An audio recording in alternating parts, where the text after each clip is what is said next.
রাজস্থানের জয়পুরে অবস্থিত যন্তর মন্তর হল ভারতের অন্যতম প্রধান এবং ঐতিহাসিক একটি জ্যোতির্বিজ্ঞান মানমন্দির, যা তার বিশাল আকৃতির পাথরের তৈরি জ্যোতির্বিজ্ঞানের যন্ত্রপাতির জন্য বিশ্বজুড়ে বিখ্যাত।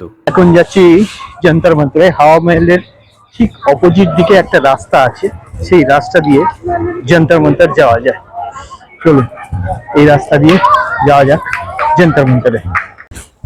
এই রাস্তা দিয়ে সিধে গেলেই যন্তর মন্তরের রাস্তা পেয়ে যাবেন। সুতরাং আপনি যদি হাওয়া মহলের সামনে জয়পুর স্টেশন থেকে মেট্রো করে 15 টাকার টিকিট কেটে চলে আসেন হাওয়া মহলে, তাহলে পায়ে হেঁটেই কিন্তু আপনার এই হাওয়া মহল, যন্তর মন্তর এবং সিটি প্যালেস হয়ে যাবে। আপনি যদি জয়পুর স্টেশন থেকে অটো বুক করেন, সে অটোওয়ালা হয়তো 500-1000 টাকা আপনার কাছ থেকে চার্জ করে নেবে। এইখানে যন্তর মন্তরের টিকিট কাটতে হবে। এখানে বিভিন্ন রকম রেট আছে। ইন্ডিয়ান ট্যুরিস্টদের জন্য 52 টাকা, আর ফরেন ট্যুরিস্টদের জন্য 202 টাকা, ফরেন স্টুডেন্টদের জন্য 102 টাকা, ইন্ডিয়ান স্টুডেন্টদের জন্য 22 টাকা। এখানে অনলাইন টিকিটিং এর ব্যবস্থা আছে সমস্ত জায়গায়, খুব সুন্দর করে টিকিটিং হয়ে যাচ্ছে, লাইন খুব কম। মাত্র 52 টাকা, আজকে 25শে ডিসেম্বর, 52 টাকাতে লাইন দিতেই হলো না, টিকিট হয়ে গেল। এবার চলুন এর ভেতরে যাওয়া যায়। এই হচ্ছে যন্তর মন্তরের ভেতরে যাওয়ার রাস্তা। চলুন ভেতরে গিয়ে এর ইতিহাস সম্বন্ধে আপনাদের সমস্ত কিছু বলছি। আগে টিকিটটা চেক করিয়ে ভেতরে যাই। এইখানে টিকিট চেকিং হয়, লাইন দিয়ে ঢুকতে হবে।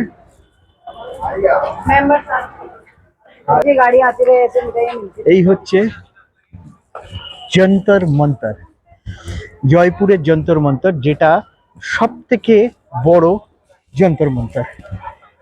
মহারাজা সোয়াই দ্বিতীয় জয় সিং 1724 থেকে 1735 সালের মধ্যে এই যন্তর মন্তরটা বানিয়েছিলেন। তিনি শুধু এই যন্তর মন্তরই বানাননি, আরো 4টে যন্তর মন্তর বানিয়েছিলেন। টোটাল 5টা যন্তর মন্তর তিনি বানিয়েছিলেন।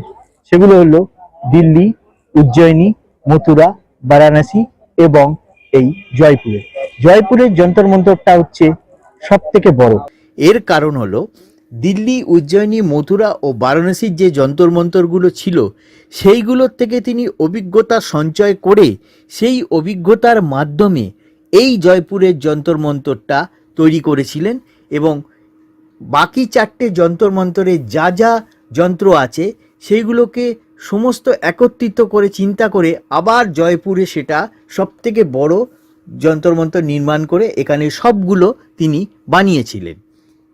এই যন্তর মন্তরগুলো জ্যোতির্বিদ্যা সংক্রান্ত পর্যবেক্ষণ এবং হিসাব নিকাশের জন্য ব্যবহৃত হতো। এখানে পৃথিবীর বৃহত্তম সূর্যঘড়ি রয়েছে, রাশি নক্ষত্র গণনার বিষয় রয়েছে। এখান থেকে বিভিন্ন উপায়ে সময়ের নির্ভুল গণনা একদম ঘন্টা, মিনিট, সেকেন্ড বিচার করে করা যেতে পারে।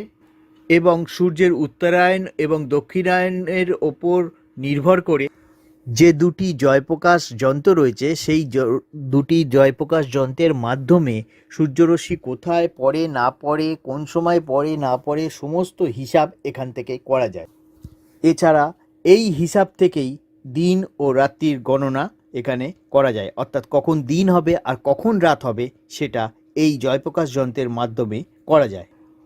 2010 সালে এই জয়পুরের যন্তর মন্তর ওয়ার্ল্ড হেরিটেজ, ইউনেস্কোর ওয়ার্ল্ড হেরিটেজ সাইট যে আছে সেই সাইটের অন্তর্ভুক্ত হয়। ইন্টারপ্রিটেশন সেন্টার, দেখুন এই ছবি আপনারা বহুবার বহু ইয়েতে দেখেছেন। সমস্ত যন্ত্রগুলোর কাজ বোঝানো এই একটা ভিডিওর মধ্যে দিয়ে সম্ভব নয়। আমি জিনিসগুলো দেখিয়ে দিচ্ছি, আপনারা এখানে এসে সেগুলো পড়বেন, দরকার হলে গাইডের সাহায্য নেবেন, নিয়ে এই যন্তর মন্তর সম্বন্ধে জানবেন। আচ্ছা, যন্তর মন্তরের আরেকটা খুব দারুণ জিনিস দেখানো হয়নি, সেটা হচ্ছে এইটা, এই সামনেরটা।